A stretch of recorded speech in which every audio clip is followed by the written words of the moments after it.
আসসালামু আলাইকুম। পলিটেকনিক অ্যানালাইসিসের পক্ষ থেকে আমি মোহাম্মদ সাইদুল ইসলাম। আজকের ক্লাসে সবাইকে স্বাগতম জানাচ্ছি। আজকে আমি বেসিক ইলেকট্রিসিটির একটি গুরুত্বপূর্ণ ম্যাথ নিয়ে আলোচনা করব। এই টাইপের ম্যাথ প্রত্যেক পরীক্ষাতেই, প্রতিটি সেমিস্টার ফাইনাল পরীক্ষাতেই একটি করে দিয়ে থাকে সাধারণত। তো আজকে আমি একটি গুরুত্বপূর্ণ ম্যাথ সমাধান করতে চলেছি। তো এখানে প্রশ্নটি হচ্ছে সার্কিটের মোট কারেন্ট বের করতে, 5 ওহম এর ভোল্টেজ ড্রপ বের করতে এবং টোটাল পাওয়ার বের করতে। এখানে একটি সার্কিট দেওয়া আছে। এই সার্কিটের কি বের করতে বলছে? মোট কারেন্ট, মানে এই সার্কিটে টোটাল কত কারেন্ট প্রবাহিত হচ্ছে সেটা বের করতে হবে। তারপরে এখানে একটা রেজিস্ট্যান্স আছে 5 ওহম, এই 5 ওহমে কি পরিমাণ ভোল্টেজ ড্রপ হচ্ছে সেটা বের করতে হবে। এবং টোটাল পাওয়ার, এই সার্কিটটা মোট কত পাওয়ার নিচ্ছে সেটা বের করতে হবে। এখানে সোর্স দেওয়া আছে হলো 60 ভোল্ট, এবং এখানে রেজিস্ট্যান্স, অর্থাৎ এখানে একটা মিশ্র সার্কিট দেওয়া আছে। এখানে এই দুইটা আছে প্যারালালে, এই দুইটা প্যারালাল করার পর এই দুইটা প্যারালাল করার পর যে মান আসবে তার সাথে আবার 18 ওহম সিরিজ আছে। তো এই 18 ওহম এবং এই দুইটা প্যারালাল করার পর যে মানটা পাওয়া যাবে সেই মানটা সিরিজ করার পর সম্পূর্ণটা আবার 5 ওহমের সাথে প্যারালালে আছে। দুইটা মান প্যারালাল করার পর আবার সেটা 2 ওহমের সাথে সিরিজে সংযুক্ত আছে।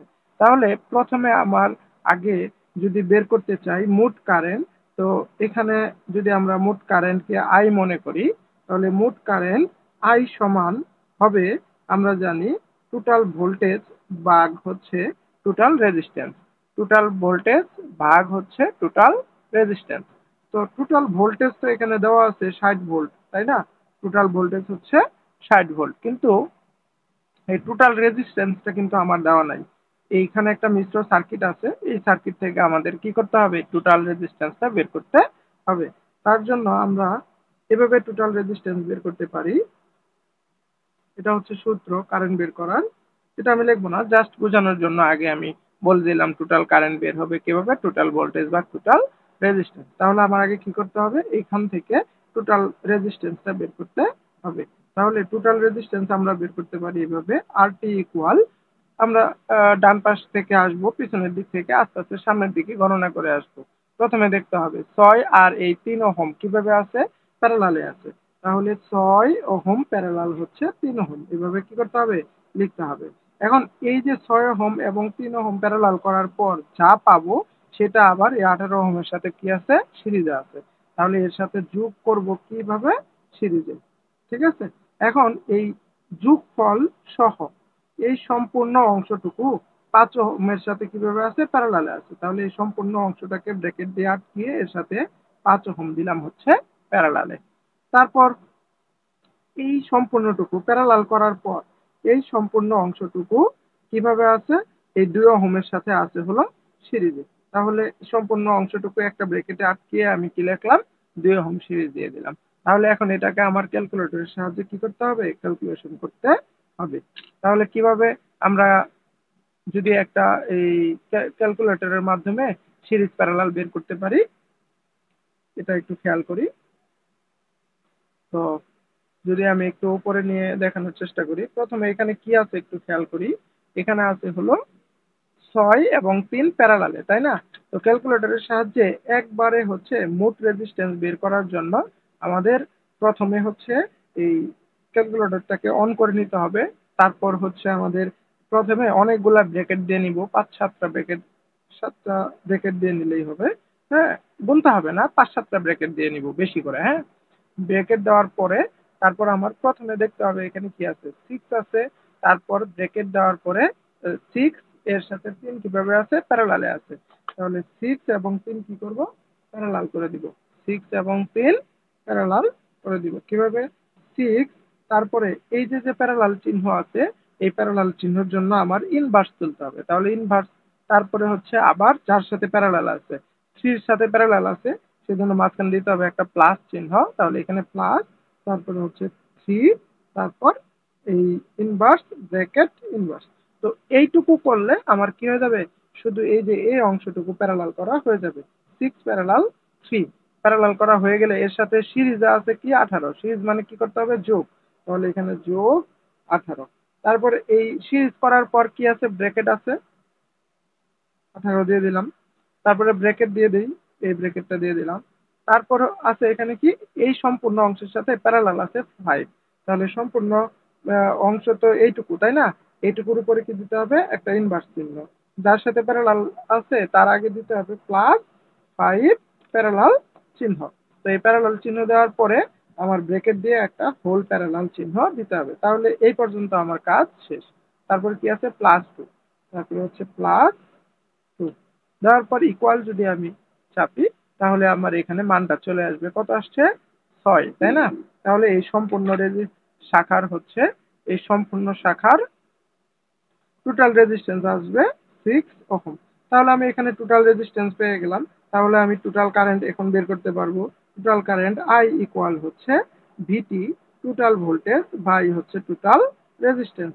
তো টোটাল ভোল্টেজ তো এখানে 60 ভোল্ট, আর টোটাল রেজিস্ট্যান্স আমি বের করলাম 6 ওহম। তাহলে এখানে যদি আমি এটা ক্যালকুলেশন করি তাহলে পাবো 10। আর কারেন্টের একক যেহেতু এম্পিয়ার তাহলে এখানে হবে 10 এম্পিয়ার। এই তো টোটাল কারেন্ট আমাদের বেরিয়ে পড়লো। হ্যাঁ, তাহলে এভাবে টোটাল কারেন্ট বের করা যাবে। এই অংশটুকু আমাদের শেষ।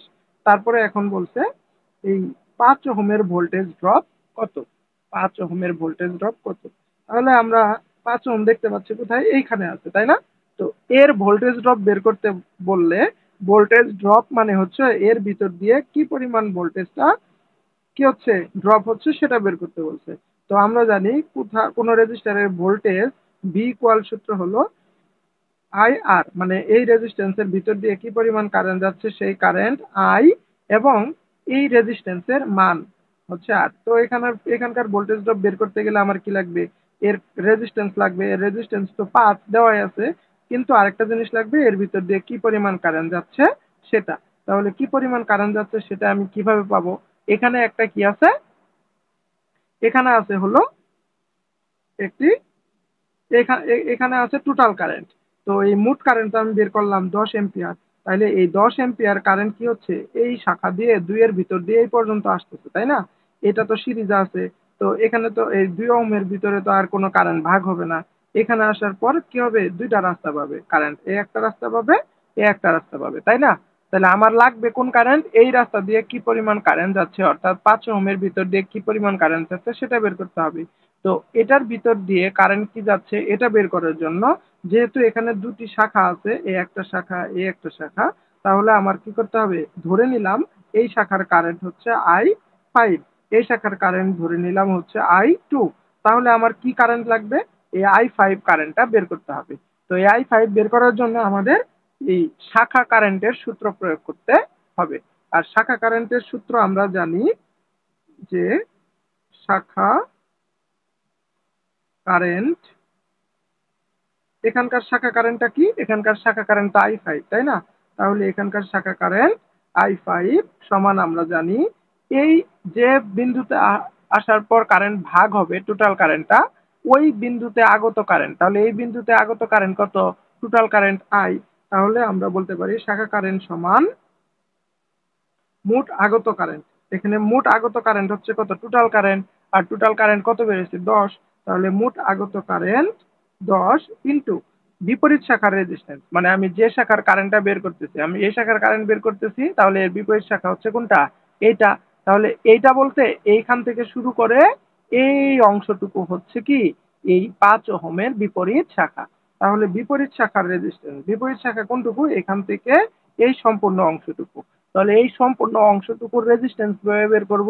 এই দুইটা আছে প্যারালালে, তারপরে এই দুইটার সাথে এই 18 আছে সিরিজে। তাহলে এখানে বিপরীত শাখার রেজিস্ট্যান্স হবে কি হবে? এই দুইটা প্যারালালে, প্রথমে 3 এবং 6 হচ্ছে প্যারালাল, এর সাথে প্লাস হচ্ছে কত? 18। তাহলে বোঝা গেল তো, তাই না? যে আমি বের করতেছি I5 এর কারেন্ট। তো I5 এর বিপরীত শাখা হচ্ছে I2। I2 মানে হচ্ছে এই সম্পূর্ণটুকু। আমার সূত্র হচ্ছে প্রথমে টোটাল কারেন্ট, মানে এই বিন্দুতে আগত কারেন্ট, এই বিন্দুতে আগত কারেন্ট হচ্ছে 10, আমরা বের করেছি total current I equal to 10 into বিপরীত শাখার রেজিস্ট্যান্স। যেহেতু এই শাখা বের করতেছি, এই শাখার বিপরীত শাখা হচ্ছে এই সম্পূর্ণটুকু, এই সম্পূর্ণ শাখার সমতুল্য রেজিস্ট্যান্স হচ্ছে আমার এইটুকু, তাই না? তাহলে এইটুকু আমি লিখে দিলাম। বাই হবে উভয় শাখার যোগফল, রেজিস্ট্যান্সের যোগফল। উভয় শাখা বলতে এই বিপরীত শাখা এবং এই 5। তাহলে এই বিপরীত শাখা হচ্ছে কোনটুকু? এইটুকু। 3 প্যারালাল 6 প্লাস হচ্ছে 18, এটা হচ্ছে বিপরীত শাখা যুগ নিজস্ব শাখা হচ্ছে কোনটা, এই 5 ওহম। তাহলে এখানে লিখলাম 5 ওহম। এই তো সূত্র ফালাই দিলাম, তাহলে আমার কি পাওয়া যাবে, এই 5 এম্পিয়ার মানে I5 পাওয়া যাবে, অর্থাৎ 5 ওহমের ভিতর দিয়ে কি পরিমাণ কারেন্ট যায় সেটা পাওয়া যাবে। এখন এটাকে ক্যালকুলেটর দিয়ে ক্যালকুলেশন করে নিই। প্রথমে আমি চাইলে আলাদা আলাদা ভাবে ভেঙে ভেঙে করতে পারি। প্রথমে এইটুকু আমি সমাধান করব। এটুকু যদি সমাধান করি তাহলে আমার প্রথমে কি করতে হবে, এটা যেহেতু ওই যে মোট সমতুল্য রেজিস্ট্যান্স বের করব, তাহলে আবার কি করতে হবে, ব্র্যাকেট দিয়ে নিতে হবে। এইটুকু যদি সমাধান করতে চাই তাহলে আগে দেখতে হবে 3 এবং 6 কিভাবে আছে, প্যারালালে আছে। তাহলে 3 প্যারালাল প্লাস, এই যে ইনভার্স চিহ্ন এটাকে আমি প্যারালাল বলতেছি, প্লাস 6, তারপরে প্যারালাল ব্র্যাকেট প্যারালাল প্লাস হচ্ছে কি 18, তারপর ইকুয়াল। তাহলে আমি এই অংশটুকু, এই উপরের অংশটুকুর মান পাইলাম কত, 20। তাহলে এখানে আমি লিখতে পারি 10 ইন্টু এটুকু হচ্ছে 20। আর যেহেতু এটা আর এটা সেম, তাহলে নিচেও কি হবে 20 আর প্লাস হচ্ছে 5। তাহলে 10 আর 20 গুণ করলে হচ্ছে কত, 200। আর এখানে হচ্ছে 20 আর 5 যোগ করলে হচ্ছে 25। তাহলে 200 ভাগ 25 দিয়ে দিই, তাহলে কত পাইলাম, 8। এখানে হচ্ছে কত, 8 এম্পিয়ার। তার মানে এই I5 মানে হচ্ছে কোনটুকু,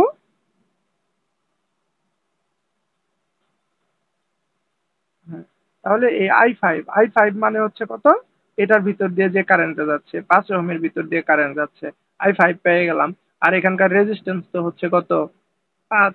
I5 কত পেলাম, I5 পেলাম হচ্ছে 8 এম্পিয়ার, I5 পেলাম 8 এম্পিয়ার। তাহলে এখন আমি বের করতে পারবো, তাই না? এখানে যদি আমি বের করি, অতএব যেহেতু বের করতে বলছে আমাদের 5 ওহমের ভোল্টেজ, সেজন্য 5 ওহমের ভোল্টেজটাকে আমি V5 দ্বারা প্রকাশ করতেছি, ইকুয়াল হবে এই 5 ওহমের ভিতর দিয়ে প্রবাহিত কারেন্ট, এই 5 ওহমের ভিতর দিয়ে প্রবাহিত কারেন্ট I5। আর I5 মানে আমি পাইছি হচ্ছে কত, 8 এম্পিয়ার। তাহলে এখানে লিখলাম 8 ইন্টু এই, এখানকার রেজিস্ট্যান্স হচ্ছে কত, রেজিস্ট্যান্স হচ্ছে 5। তাহলে এখানে লিখলাম 5। মানে সূত্রটা হচ্ছে V5 ইকুয়াল হচ্ছে I5 ইন্টু, হ্যাঁ, রেজিস্ট্যান্স, মানে 5 ওহম রেজিস্ট্যান্স। তাহলে I5 এর মান তো কত, 8। আর 5 ওহম রেজিস্ট্যান্স তো আছেই। তাহলে এখানকার যদি আমি ক্যালকুলেশন করি, গুণ করি, তাহলে কত হবে, 5 40 ভোল্ট, সরি 40 ভোল্ট, কারণ ভোল্টেজের একক হচ্ছে ভোল্ট। তাহলে এখানে আমি পেয়ে গেলাম 40 ভোল্ট অ্যান্সার। হ্যাঁ, তাহলে এভাবে আমি কি করতে পারি, এই 5 ওহমের ভোল্টেজ ড্রপটা বের করতে পারি। তাহলে এটুকু আমার শেষ হয়ে গেল। তাহলে আরেকটা আছে টোটাল পাওয়ার। তো টোটাল পাওয়ারের সূত্র তো আমরা জানি, যে টোটাল পাওয়ার পি ইকুয়াল হচ্ছে I T square R T. মানে সূত্র হচ্ছে P equal to I square R, তাই না, P equal to I square R. তো আই মানে হচ্ছে কি, টোটাল কারেন্ট। তাহলে এখানে সেজন্য আমি লিখলাম, যেহেতু টোটাল পাওয়ার বের করতে বলছে, সেজন্য টোটাল কারেন্টের উপরে square into total resistance. Total current কত, টোটাল কারেন্ট তো আমরা জানি 10, তাহলে এর উপর স্কোয়ার দিয়ে দিলাম, ইন্টু আর টি টোটাল রেজিস্ট্যান্স তো আমরা জানি 6, তাহলে এখানে দিয়ে দিলাম 6। তাহলে 10 আর স্কোয়ার করলে হচ্ছে 100 ইন্টু 6 সমান সমান কত হবে, 600। পাওয়ারের একক হচ্ছে ওয়াট। এই তো অ্যান্সার। হুম, সহজ না? তাহলে এইভাবে আমরা কি করতে পারবো, এই আমরা যদি এই শাখা কারেন্টের সূত্রটা জানি, তাহলে এইভাবে শাখা কারেন্ট বের করে ওই শাখার ভোল্টেজটাও বের করতে পারবো, আবার হচ্ছে টোটাল পাওয়ারও বের করতে পারবো। এই ছিল আজকের ম্যাথের সমাধান। বেসিক ইলেকট্রিসিটির যদি আরো কোনো ম্যাথের সমাধান চাই, তাহলে কমেন্টে অবশ্যই জানিয়ে দিবেন, আমি সলিউশন দেওয়ার ট্রাই করবো। সবাই ভালো থাকেন, সুস্থ থাকেন, আসসালামু আলাইকুম।